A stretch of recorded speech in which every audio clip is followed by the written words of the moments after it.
The wind screamed across the Wyoming basin like something dying.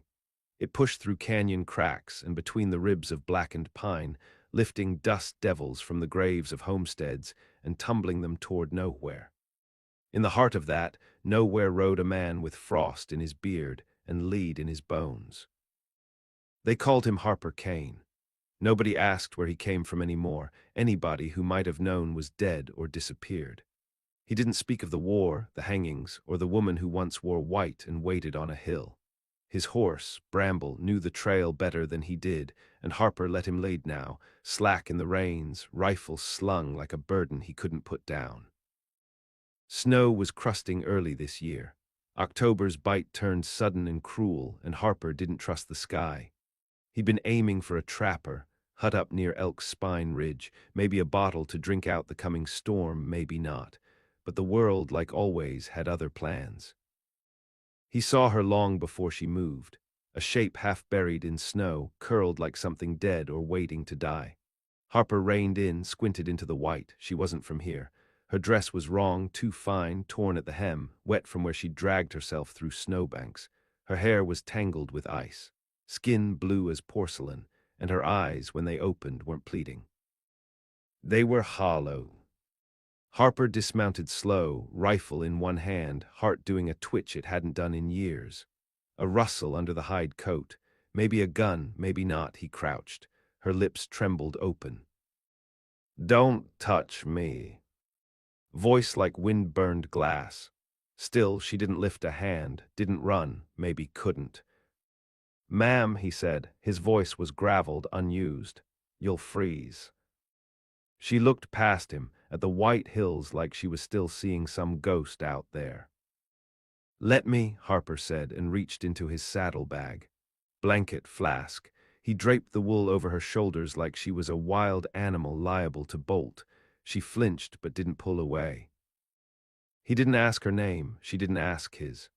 That night they stayed in a gamekeeper's ruin, half a roof, enough stone to hold back the worst of the wind. He made a fire. She didn't speak.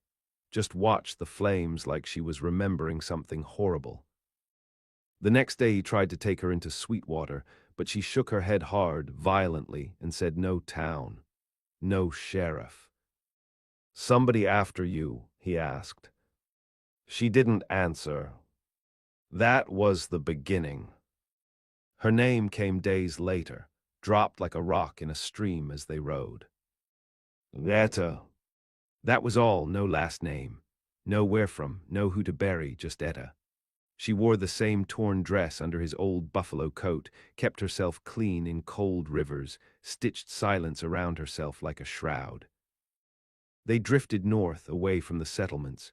She wouldn't say why. Harper didn't ask, he understood enough.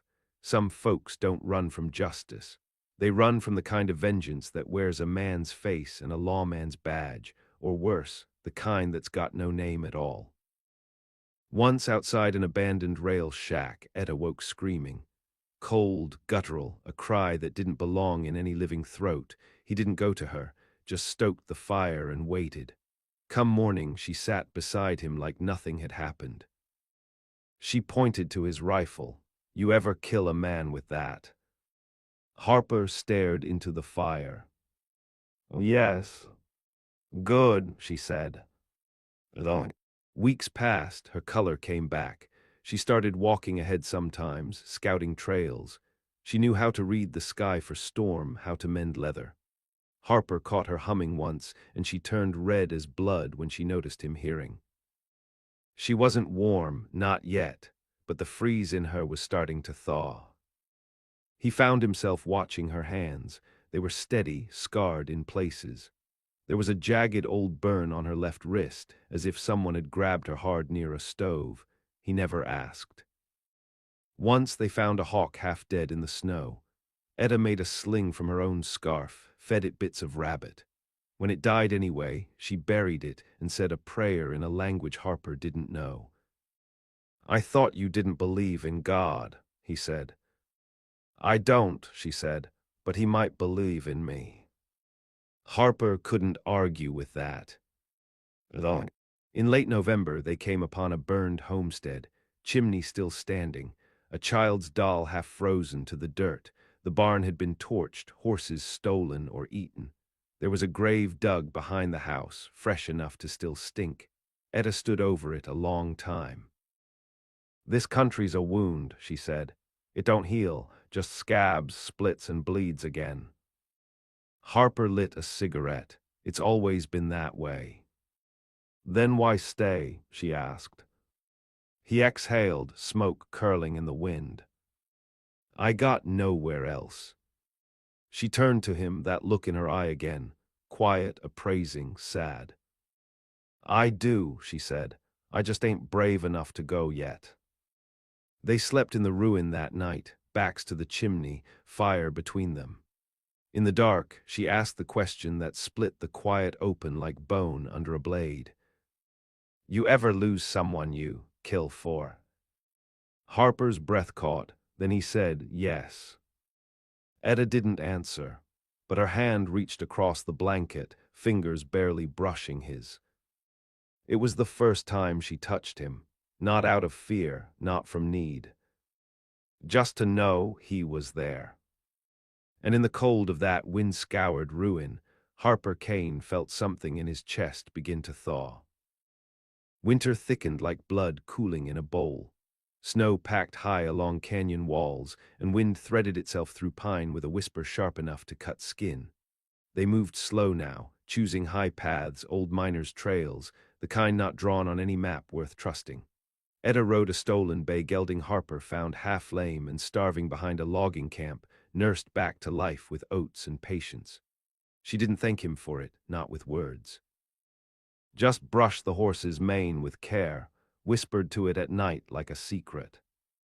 Harper watched her more often now, not to guard her, just to understand the quiet language of her, how she sat her saddle like a soldier, how her fingers twitched near her hip when a branch snapped sudden in the woods.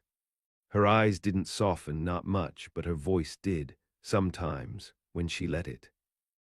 She asked questions now and then, where he learned to shoot like that, why he always slept with his back to rock, what happened to the scar on his chin. "Somebody tried to make me beg once," he said. "I didn't." That made her smile, barely. She said nothing more for a day. They wintered in a smuggler's cave near the Red Spine Hills. Someone had carved a crude bed frame from cedar, left behind canned peaches, an old Bible, a hammer with a cracked handle. They made it theirs. Etta fixed the drafty hole in the back wall with burlap and pitch. Harper trapped rabbits, dug a meat pit, built a smoke box from an old whiskey barrel. One night he came back late from a snare line, fingers cracked and raw. She was there by the fire, mending his coat, her sleeves rolled up, hair tied back with a cord of leather.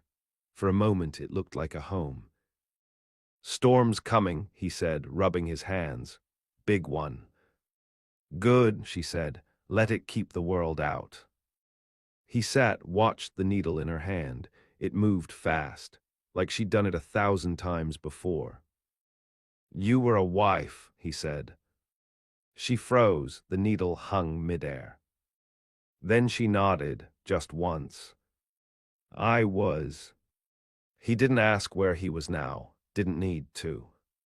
The storm held them for 8 days. Snow buried the cave mouth to Harper's chest, and the wind screamed like something ancient and angry. They passed the time in silence mostly. But silence changed shape over time. It wasn't cold anymore, not brittle, just quiet like rest. Etta told him about the house near Ogallala, white shutters, black dog. She had sisters once. Their names were gone from her mouth but not from her eyes. Her husband had hands like a banker and a mouth that lied in beautiful ways. He died slow. "How?" Harper asked. "In a barn," she said, "with fire." Harper said nothing. He understood. On the 9th day, a rider came. They heard him before they saw him, hoofbeats thudding soft through snow, the kind of rhythm that made Harper's heart turn to iron. He moved to the cave mouth, rifle in hand. Etta stood beside him without needing to be asked. One man, beard like a butcher, hat drawn low. He rode a gray roan, shotgun slung loose on his shoulder. didn't see them yet. Harper leveled his rifle. Etta said, "Wait." She stepped out into the snow, into full view. The rider's head snapped up, his whole body tensed. "You," he said, voice full of disbelief. "Jesus Christ, you're alive." Etta didn't answer. "You don't know what you done, girl, you don't." He didn't finish. Harper stepped out beside her. The man froze. "I know that horse," Harper said. "It belonged to a marshal out of Casper. He's dead now." The rider's eyes flicked between them. Fingers twitched toward the shotgun. "He didn't get a chance." Etta's pistol roared once. The shot hit clean. Neck just under the jaw. The man toppled backwards off his horse, dead before he landed. Snow fell, quiet again. Harper stared at her. At the gun, her hands didn't shake. "Who was he?" he asked. Etta turned away, one of 5. They buried the man shallow, let the wolves have what they would. Took his cartridges, his tobacco, a flask with initials scraped off.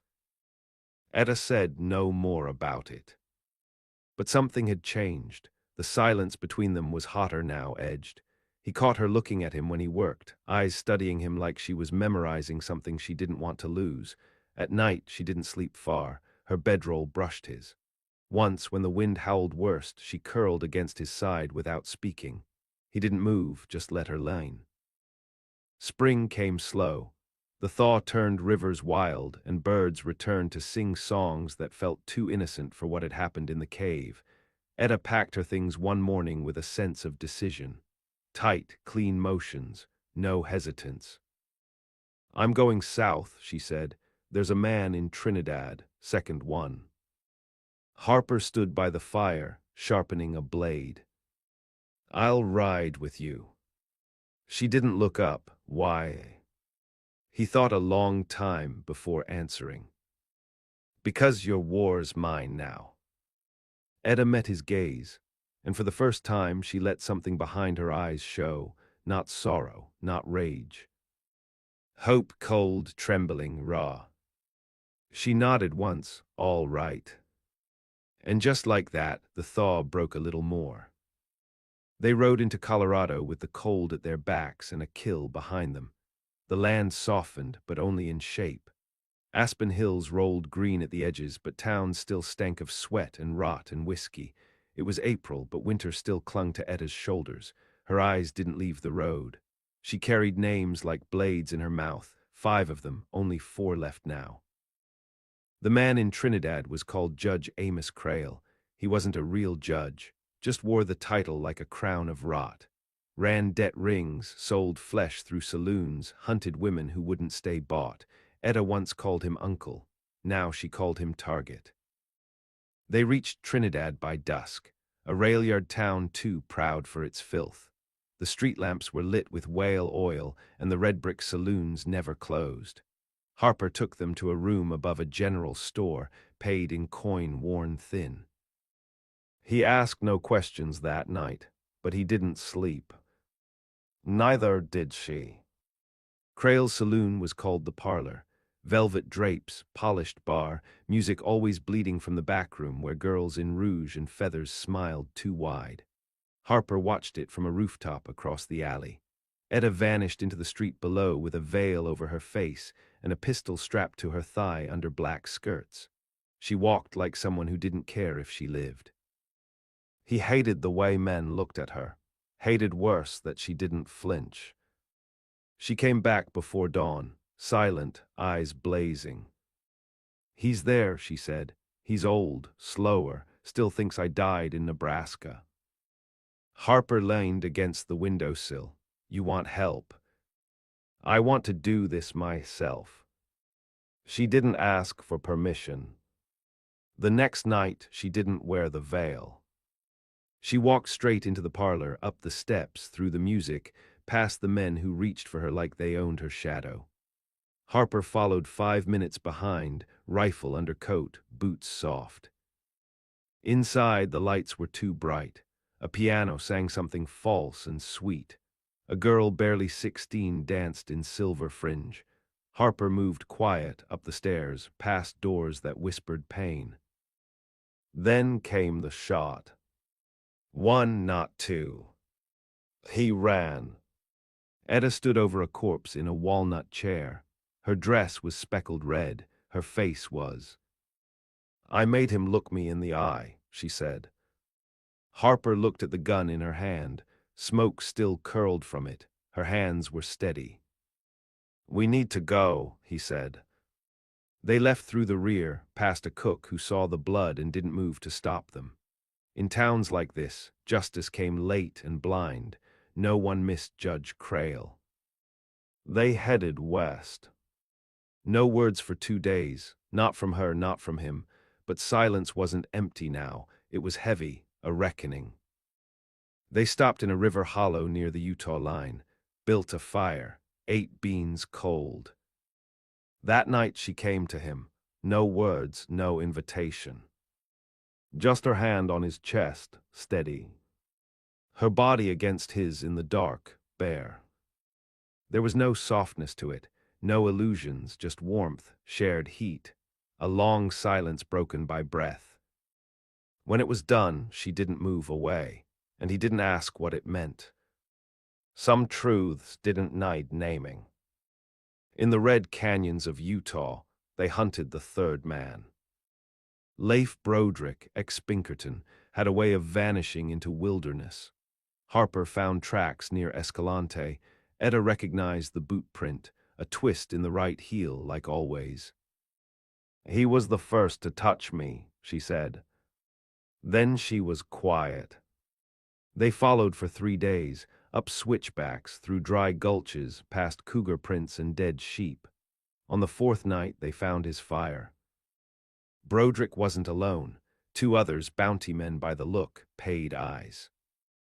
Etta lay on her belly above the camp, glassing them with the long spyglass. Harper lay beside her. I take Broderick, she said. You sure? I don't want anyone else finishing him. So Harper took the others. At dawn, they moved. The fight was loud. One bounty man died before he could raise his rifle. The other winged Harper's arm before Etta cut him down.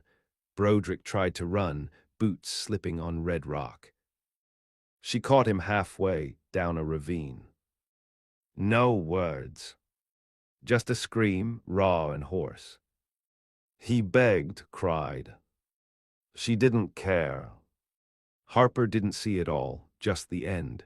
Just the rock in her hand, the blood on her wrists. She came back shaking. He held her. This time she cried. The third was gone. 2 remained. Etta wouldn't say their names yet. Said they came last for a reason. Harper didn't press. They rode north again, wounds healing, hearts worn thin. They were more than strangers now. More than fugitives. But still not whole. The war wasn't done. The 4th name took them into Montana, past gold-choked gulches and pine-carved cliffs where the sky stretched cruel and endless. The man was called Fletcher Bain. He, once worn a cavalry uniform, once held Etta's face in one hand and a pistol in the other. She hadn't said what he'd done, only that when it happened, it wasn't just her he hurt. Children? Harper asked, quiet. Etta didn't answer, but her silence was enough. They crossed into Helena in disguise. Harper shaved his beard for the first time in years, and Etta wore a bonnet pulled low and spectacles with no glass. Fletcher Bain ran a freight company now, hauling iron and flour and dynamite through the Bitterroot Pass. He had a wife, 2 sons, a name carved into church benches and lodge halls. Men like him, she said, they always fall upward. They watched his house from the ridge for 3 nights. White paint, clean porch, boys throwing stones at fence posts. Harper saw her watch them, those children, and knew what memory burned behind her eyes. You sure? He asked. No one's innocent if they guard the guilty, she said, and he don't deserve to die a grandfather. She wanted it quiet, clean. Harper disagreed. Men like that need to know why. Etta shook her head. He won't remember me. He'll think I'm a servant, a shadow. That's what I was to him. That's how I'll take him. So she did. Disguised as a housemaid, slipped in during Sunday service, cut the throat of a man who didn't recognize her until the blade was already in. She came back to Harper with blood under her fingernails and tears she wiped before they fell. He didn't say a word, just gave her his water canteen and held her hand as they rode out before the bells rang. The last name was her father's. She told him that the night after Helena, camped beneath a sky blistered with stars. He sold me, she said, to keep his farm, told me I was too wild to wed proper anyway. Harper stared into the fire. Where? She looked at him, not with rage now, not with vengeance. With something like grief. He's in Kansas, she said. Dodge, I heard. Man of the cloth now, writes sermons on forgiveness. Harper spat. Cowards always preach forgiveness once they've done the worst of it. She nodded. I want him last, she said, but I want you with me. I've been with you. No, she said, I mean in the room. I want him to see what kind of man walks beside the daughter he thought he killed. That night they didn't sleep apart. And in the quiet between them, she whispered something she'd never said before. I dreamed you left. I won't, he said. You could, I wouldn't stop you. I won't. And she believed him. Kansas was green and hot and full of guilt.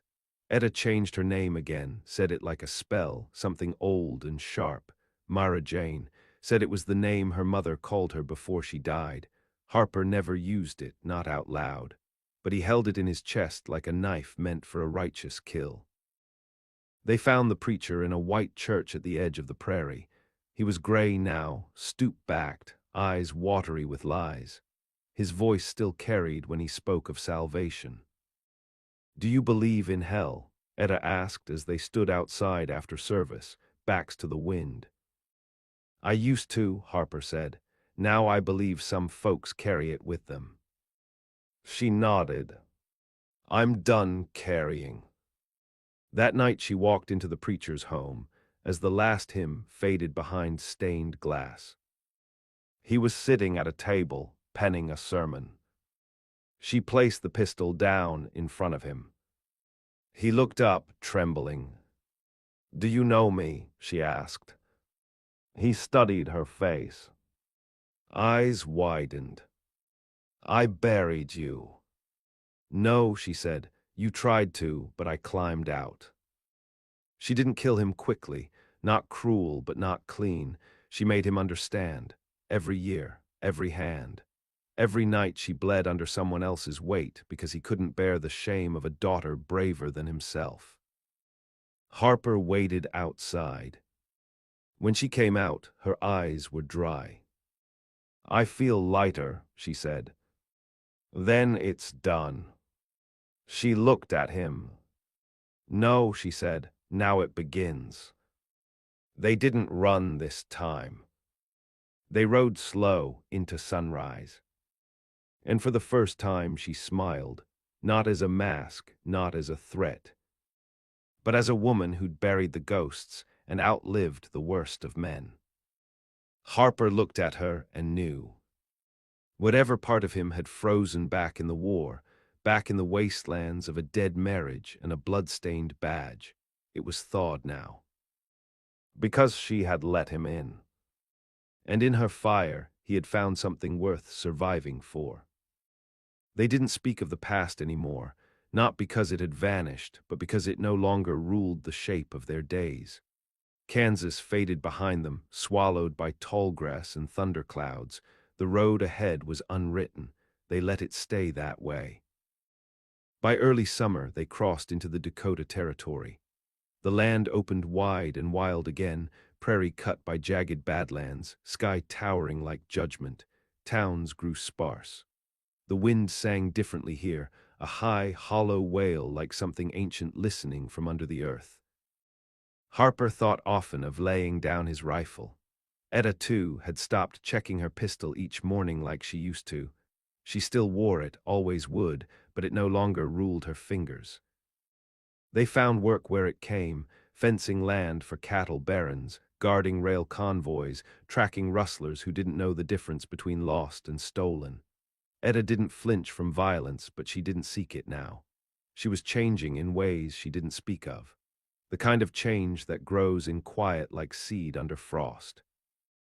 One evening, they sat outside a river-stained shack near Mandan. Harper had pulled an old book from a trader's satchel, The Tempest, spine cracked, pages yellowed. He read aloud while Etta stitched leather by lantern light. The rarer action is slash in virtue than in vengeance. She didn't look up. He never lived through what I did. Harper smiled faintly. No, he said, but maybe he wanted to. Trouble found them in a place called Knife Hollow. A mining camp gone dry, but still crawling with the kind of men who didn't need gold to be mean. Harper had a lead on work escorting freight east, and Etta had a feeling in her teeth, one of those instincts she never ignored. She was right. A bounty hung in the post office, tacked under broken glass. No sketch, just her name, Etta Rowan, alive, 10,000 in coin, issued from Cheyenne. You sure you didn't leave one alive? Harper asked. Etta stared at the paper a long time. There's always someone left alive, she said, but I never figured they'd be rich enough to want me dead this long. She tore it down, burned it. But they both knew paper didn't vanish with fire. 2 nights later, Harper woke to the sound of boots in frost. 3 men, maybe 4. He touched her arm. She was already awake. Outside, shadows circled the shack. Quiet men, professional. Bounty men. They moved without a word, out the back, into trees older than sin. Harper laid traps behind them, fishing line tied to bells, stones rigged to fall. Etta kept to the shadows, moving like smoke. They'd done this dance before, but something about these men felt colder, smarter. One had a whistle, and when it blew, Harper knew the game had turned. A shot cracked, tree bark sprayed. He pulled her down, rolled behind a stump. They're tracking by scent, she whispered. Dogs. No, she said. They know me. They remember how I think. They split at dawn. Harper drew them south through a box canyon, while Etta circled wide along the high ridge. They'd done it once in Utah, worked like blood through a wound. But this time the trap snapped wrong. A man caught Harper from above, dropped hard with a blade, cut across his back. Harper rolled, fired, missed. The knife came again. Then stopped. Etta. She stood 10 feet away, revolver raised, calm as sleep. The man crumpled. His mouth worked for words that didn't come. She watched him die without blinking. Harper lay panting, blood hot down his ribs. You all right? She asked. Better than him. She helped him up. But he saw something in her then, something dim and quiet and breaking. Her hands trembled after the shot, not from fear, from memory. They won't stop, she said. Then we won't either, he said. They made for the mountains. Old Lakota land. Hills the government called empty, but Etta called sacred. We'll be ghosts there, she said. Too wild for law, too hard for comfort. Sounds like home, Harper said. She looked at him. No, this time it'll be different. They built a cabin in a ridge cut, braced with old rail ties, roofed in sod. Took weeks. Harper worked with one arm, stitched by Etta's own hands. She joked once that he owed her another life. He told her she'd already given it. Summer passed like smoke. They planted, they traded, they healed. There were nights she laughed, real laughter, rough, startled, beautiful. He never told her how much it meant, just held it close. But he watched the ridge every evening, hand always near the rifle. Because peace, he knew, was never a gift. It had to be defended. And sometimes it had to be earned. One morning, Etta stood barefoot in the creek, water up to her knees, hair down past her shoulders. She looked up at the sky like it said something only she could hear. Harper watched her from the porch. He wanted to ask what she was thinking. Instead, he said the thing he'd never said before. "I love you." She didn't turn, didn't speak. Just stood there, arms loose at her sides, breath fogging faintly.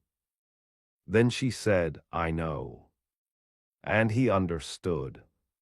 It wasn't the end. Not yet. But it was the beginning of something neither of them had ever dared believe in. And far beyond the trees, down in the world they'd fled, men still whispered her name. Because the dead don't forget. And vengeance, like love, never truly dies. Snow came early again. By late September, the trees folded into themselves, and the wind turned sharp with warning. The cabin stood firm in the ridge, hidden by pine and carved from patience. Inside, they lived quiet, two people who'd learned not just how to survive, but how to stay. Etta chopped wood in the mornings, boots crunching frost. Harper cooked now and then, simple meals he'd never bothered with before. Neither spoke of the world beyond the valley, but both knew it hadn't forgotten them. The bounty hadn't disappeared. It had grown, new names, new faces, old grudges dressed as justice. Harper found tracks one morning. Shallow, new, boots too clean for a trapper. He didn't tell her, just watched the tree line, oiled the rifles, listened for wind that carried footsteps. But Etta knew. She always knew. That night she laid her pistol on the table and stared at it long.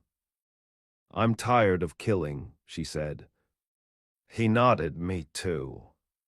"But I'll do it again," she said, "if I have to." "I know."